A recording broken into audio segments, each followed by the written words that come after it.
Good morning, beloveds. I think I spent most of yesterday asleep, and I'm just like, I think that is a sign that I'm doing too much during the week. We've got a coworker out with some medical issues, so last week, even though I had an extra day off, thank God I had an extra day off, last week was kind of a little more than I guess I wanted to deal with. So, all right. It is July 9th. Our title is Courage That Defies Failure. Our author is Evelyn Whitell from The Silence in 1925. I have the courage that defies failure. I am filled and thrilled with power as I keep repeating these words in the silence. Armies invisible are gathered around me, and I feel I can go forth with strength undreamed of. So strong has grown my consciousness of God. I know this power is not my own. It is the power that has always lived, the power that holds the worlds, the power which, once permitted, makes the frailest vessel strong. Of myself I can do nothing, but I remember what Moses said when the voice of God called to him through the purifying fires. Who am I that I should do this deed? I feel the voice has called me, yet like Moses of old, I have made the same reply. But now I remember that Moses, timid, weak, and leaning, went forth, linked with the great I Am, and was able to defy failure. Even when pursued by an army, he was able to pass through the waters untouched, able to lead the children of Israel and make the terrible wilderness endurable, because the Lord of hosts was with him. Like Moses, I have ever before me the vision of the promised land. I know that I have been placed on this plane with a mission, and I shall continue with the faith of my God-given ability, which will lead me through all obstacles to obtain my goal. All right. It sounded kind of like a poem. And I have the definition of failure is when you don't learn anything. It's like you haven't really failed until you don't learn anything. So it's one of those you haven't really failed until you, one, don't learn anything, and two, don't get up and try again. Now, occasionally, and actually probably more often than occasionally, when we try something and it fails, it's like, okay, maybe we need to try something else. So it's like, just because I did it this way one time and, it doesn't mean I have to do it again. It means I can try something completely different. Because I've learned something. It's like, you know what? This maybe isn't for me. And it's okay. It's okay to quit. Sometimes you get on this path and you get pushed along, and suddenly you're at the end and you're like, this isn't what I wanted. It's okay to quit. As long as you have something else in mind. It's like, go do something else. You can't just stop. Now, that doesn't mean you can't rest. Resting is definitely acceptable. And so it's like you never really fail. If you've learned something, and if you move on to do something else that is more in line with who you are and what you want to do, then you haven't failed. And that's one of those things. People get kind of weird about failure, and it's just like, you know what? If you learned something, you didn't fail. If you get up and try again, you haven't failed. Now, the definition of insanity is doing the same thing over again, expecting different results. So that's why I'm talking about if you've learned something. Because if you've learned something, then you're going to change what you're doing. You're going to change something so that you get a different result. And we are definitely allowed to rest. Sometimes we have to, like I said yesterday, I slept a good bit of the day. There wasn't a whole lot productive that I got done. And that's okay, because I don't have to be productive 24/7. I can't be productive 24/7. One, I need, about 6 hours of sleep, for starters. And two, I'm allowed to rest, and you're allowed to rest. We don't have to produce things every minute of every day that we're awake. We're allowed to lay down and take a nap. We're allowed to, watch something that has nothing to do with productivity. We're allowed to be entertained. We can, stop and read a book. Maybe we can make something that isn't, that has no purpose other than to bring us joy. All right? And we are allowed to quit. If we find ourselves doing something that just does not bring any value to our lives, then we're allowed to quit. Okay? We're allowed to say, this isn't for me. I'm going to go and do something else. We don't get to just lay down and do nothing. That's just not, that's not life. That's not life. But we are allowed to stop doing things that bring no value to our lives. So, as long as you're getting value out of it, then keep doing it, even if you're not good at it. There's a whole lot of arts and crafts that I was passable at, but not great. But I do them simply because I enjoy them. I play a couple of silly games, one on my phone and one on my computer. The value of them is they're fun. They're colorful. They're fun. There's that sense of accomplishment when I finish a little whatever mission in the game. And it's restful. So, I just want to kind of get out there, failure isn't what we think. It isn't.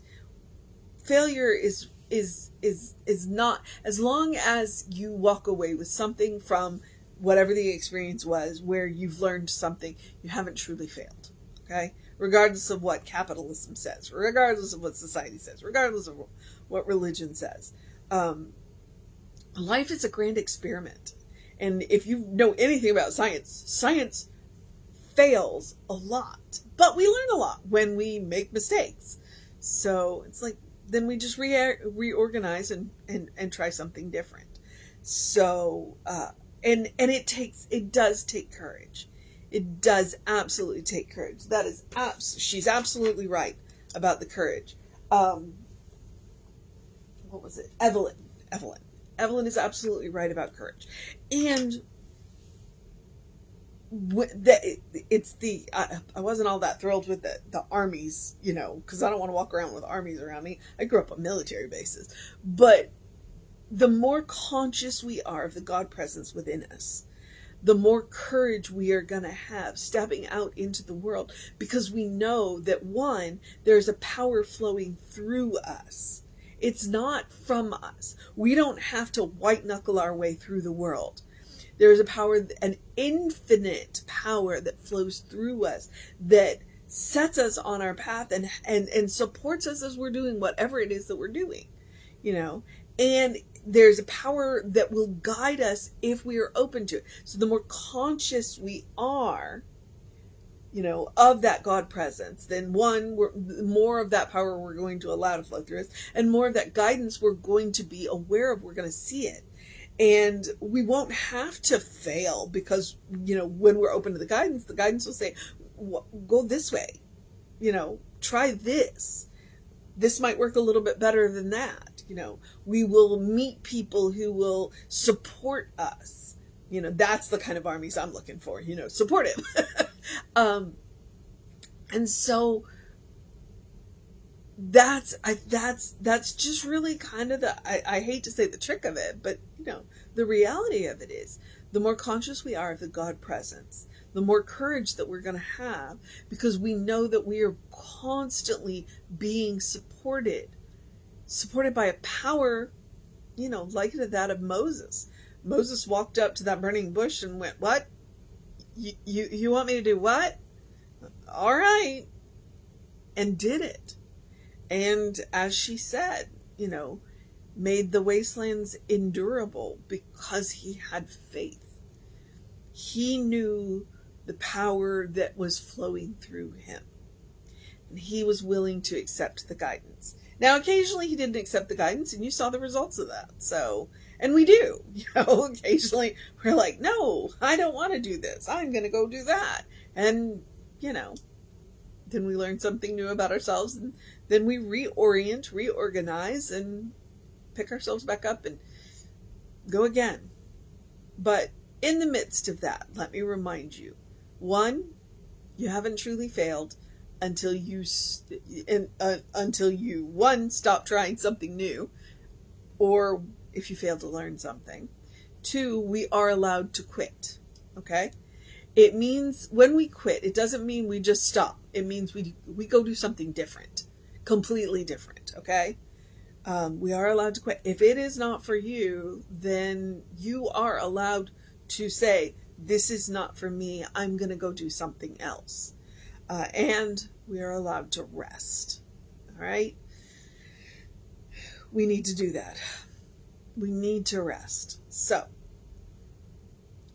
there's no such thing as failure as long as you're learning. You are allowed to quit and do something else if this is truly not for you. And you are allowed to rest. I want you to remember that. Always. So, the mission today, should we choose to accept it? And she's got that line in there. Where is it?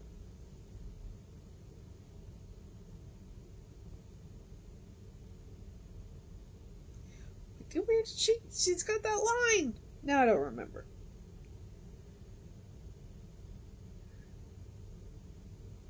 Oh, well, there it is. Like Moses, I have ever before me the vision of the promised land. I will continue to have faith in my God-given ability, which will lead me through all the obstacles to obtain my goal.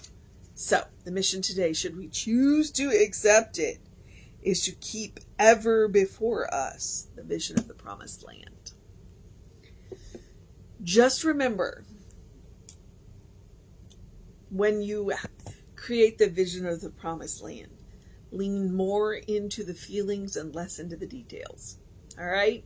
Don't limit spirit. So the mission today, should we choose to accept it, is to keep ever before us the vision of the promised land. So as we are working, we're willing to change our tactics as we realize that, hey, you know what? This isn't working. And recognize that the power that we are using doesn't come from us, but through us.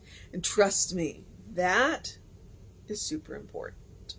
That is super important. Because when you don't think you can, you connect to the infinite source and find that you can. It doesn't come from you, it comes through you.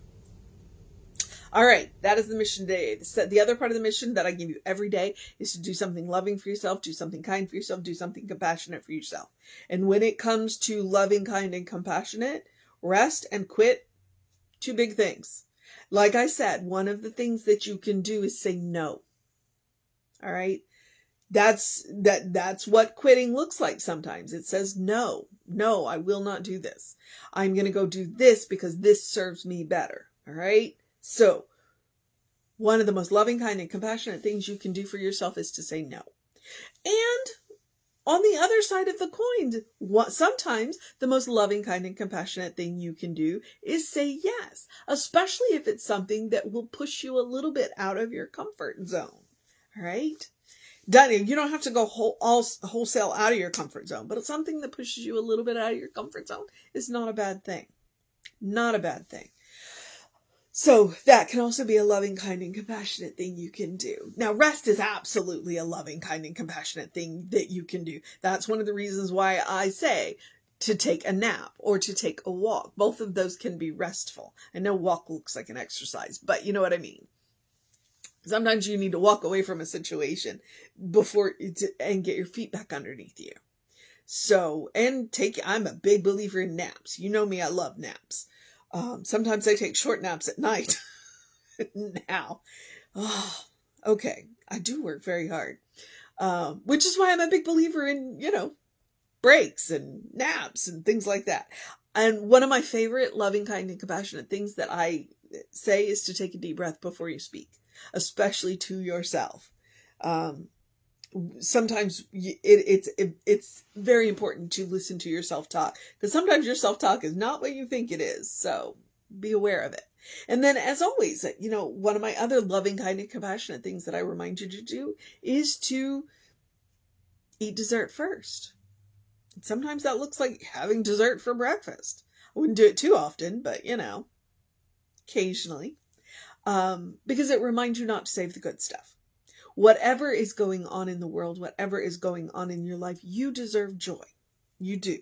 So I encourage you to do something to make room for joy in your life.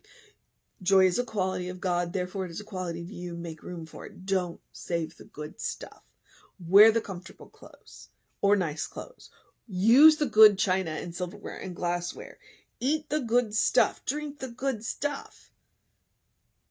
Your life is a special occasion. Treat it as such. So, practice love, kindness, and compassion on yourself for the reasons of 1, creating a habit. 2, you are your own best test subject. 3, you deserve your own love, kindness, and compassion. All right? Sometimes I have more, sometimes I have less. I just want you to remember, practice on yourself. It is a spiritual practice. You cannot pour from an empty cup. That's why when you are on an airplane and they say, if the oxygen mask drops, put yours on first, then help your neighbor. You can't pour from an empty cup. So, practice love, kindness, and compassion on yourself. It will also teach people how to treat you. People see how you treat yourself, and then they will treat you accordingly. Treat yourself well. All right. The rest of the suggestions are the usual ones. Do something to engage your mind and your body, unless today is your day of rest. Big believer in taking days of rest. Please drink plenty of water. Hydration is super important. Your brain works better when it is well hydrated. Get early in your day bright light. Now, today is my later day, so I have not been out, but I can see the sun, so I'm going to go get some. And artificial light works too. The early in your day bright light will help to reset your circadian rhythm. It's a natural hormone cycle. You'll have more energy during the day, sleep better at night. It's science. You can look it up. All right. And then I'm leaping forward into the, my Ernest Holmes quote. Open the windows of your soul. Allow the breath of heaven to remind you, you do live in heaven right here, right now. It is all around us all the time. It is a matter of being aware of it. A couple of readings ago, we learned about conscious and consistent. Consistently and consciously being aware of God. And that's what she's talking about. Evelyn was talking about today. Being aware.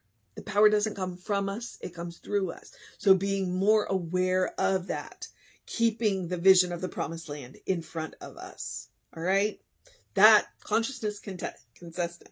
So when we open the windows of our soul, what we are practicing is the God presence. We want to do it every day, all day. Or at least as much as possible. Get yourself a reminder so that every time you look at something, that's why I wear mala beads. That is my visible reminder. It's like, oh yeah, let me yank my mind back to. Let me yank my consciousness back to. It's like, oh, I'm letting myself get a little off track. Okay? So I'm a big believer in physical reminders. So,